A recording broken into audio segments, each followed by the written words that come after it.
walang pinoprotektahan, walang kasinungalingan, serbisyong totoo lang. Saksihan! Juan Manuel Marquez sabik ng makabakbakan si pambansang kamao Manny Pacquiao sa ikatlong pagkakataon. Pacman, gusto raw ipakain sa tinaguriang El Dinamita ng Mexico sa ring ang mga binitawan nitong matatapang na salita. Level ng tubig sa Lamesa Dam bumaba pero nananatili sa critical level. Kaya mga otoridad naka-red alert pa rin. Pangulong Noynoy Aquino namasyal sa ilang mga tourist spots sa China. Nagbiro pa ukol sa kanyang love life nang humarap sa Filipino community sa Beijing. Kaya sabi ko po sa kanya, parang Coca-Cola. O sabi ngayon ng tao, hindi ko yata maintindihan. Ako, Coca-Cola, nung araw, regular. Naging light, ngayon zero. Exclusive! Susan Roses magpasalamat sa mga whistleblower na lumabas para isiwalat ang umunoy dayaan noong 2004 elections. Sa Tabuk, Kalinga, aso inampon ang mga naulilang biik. At sa pagpasok ng Vermont, ilan nating kababayan nagsimula ng mamili at maglagay ng Christmas decor. Napakahabang pagdiriwang natin ng Pasko. Alamin kung saan nag-ugat.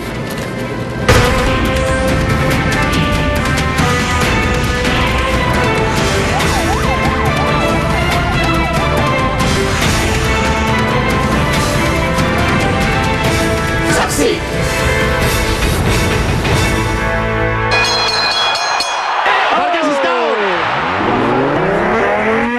Gigil na ang makasagupan ni Juan Manuel Marquez si pambansang kamao Manny Pacquiao. Nasa Pilipinas ngayon ang tinaguriang El Dinamita ng Mexico para sa World Press Tour ng ikatlo nilang bakbakan ng 8th Division World Champion si Pacman. Saksi si James Velasquez. Walang bakas ng jet lag sa mukha ng World Boxing Champion na si El Dinamita, Juan Manuel Marquez, pagdating niya sa NAIA Terminal 2 kaninang umaga. Mula Los Angeles, California, dumayo ng Pilipinas si Marquez kasama si top-rank CEO Bob Arum para sa Manila leg ng Pacquiao Marquez 3 World Press Tour na gaganapin sa Quirino Grandstand sa Sabado.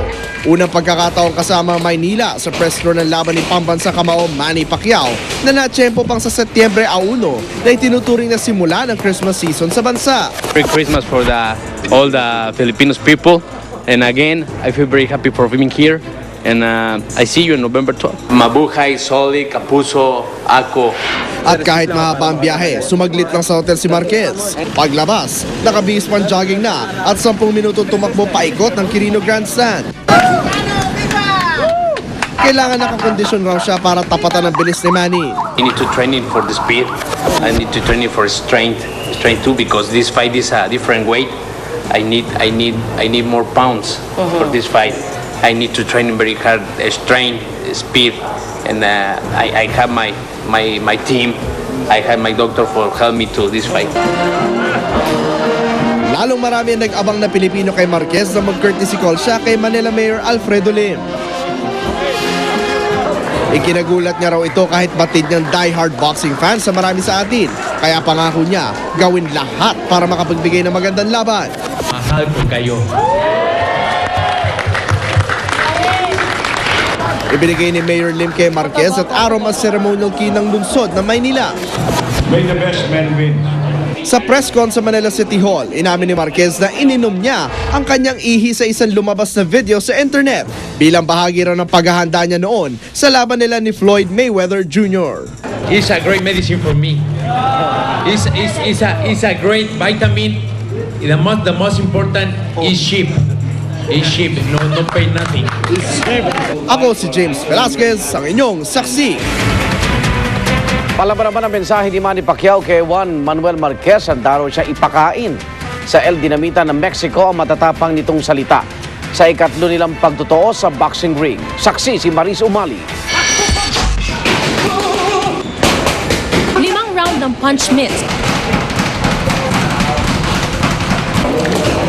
2 round na skip rope. 300 sit-ups at 10 push-ups. Simula pa lang pero dibdiba na ang ensayo ng ating pambansang kamao na si Manny Pacquiao para sa pagtutuos nila ng El Dinamita ng Mexico na si Juan Manuel Marquez sa Nobyembre sa Las Vegas. Dahil nagsisimula pa nga lamang muli ng kaniyang pag-ensayo itong ating pambansang kamao na si Sarangani Representative Manny Pacquiao. Nasa light o conditioning stage pa lamang siya ng kaniyang training. Ayon sa kanyang coach na si Buboy Fernandez, hindi maaaring biglain si Pacquiao dahil nga medyo matagal din siyang napahinga sa kanyang pagbaboxing at inabot din ng 12 rounds ang kanyang huling laban kay Sugar Shane Mosley. Sinachansa muna natin yung stamina niya kung hanggang saan talaga. Kasi doon nag-uumpisa yung magkaroon tayo ng mga ubo. Siyempre mabinat yung katawan. So kailangan natin na i-light lang muna siya. Ito na ang ika-4 na araw ng gym training ni Manny. At kanina, palaban ang kaniyang pahayag kaugnay kay Marquez na agad sumabak sa jogging pagdating sa bansa. Tama yan, mag-ensayo siya mabuti.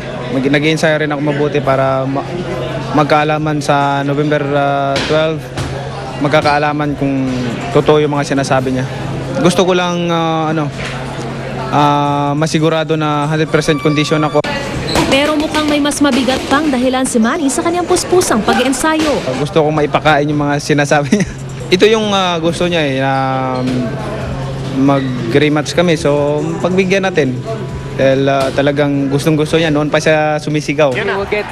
Kung matatandaan, kontrobersyal ang naging pagtatabla ni Pacquiao at Marquez sa kanilang laban noong 2004.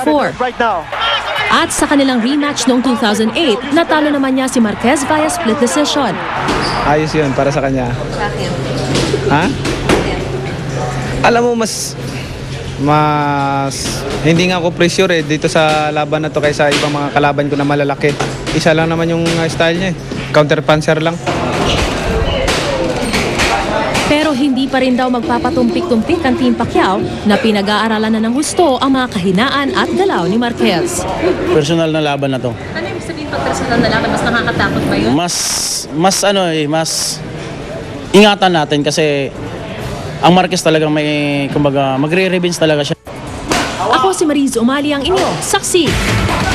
At sa ibang balita, bumaba na ang level ng tubig sa Lamesa Dam pero naka-red alert pa rin ang mga otoridad sa gitna ng mga pag-ulang dala ng hanging habagat. At live mula sa Quezon City, saksi Ivan Mayrina. Ivan.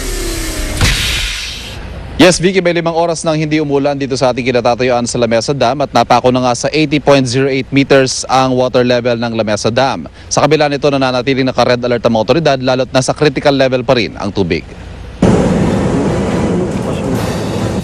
Alas 3 ng hapon kanina nang napako sa 80.08 meters ang level ng tubig sa Lamesa Dam, 7 centimeters mula sa 80.15 meters filling level nito.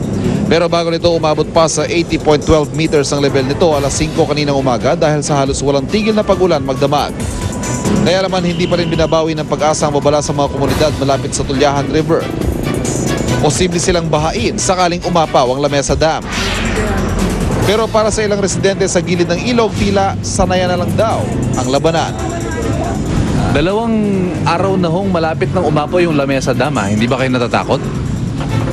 Hindi po kasi sanay na po kami sa sa lakas ng tubig.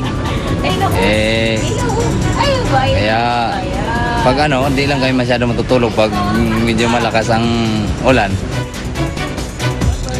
Kahit naka-red alert, dilinaw naman ang pamunuan ng Lamesa Dam na kakailanganin ng 2 oras na walang tigil na buhos ng ulan para umabot sa 80.15 meters na spilling level itong dam. At live mula sa Quezon City, ako si Ivan Mayrina, ang inyong saksi. Mapaniwala ang mga Pilipino sa ganda ng Pilipinas.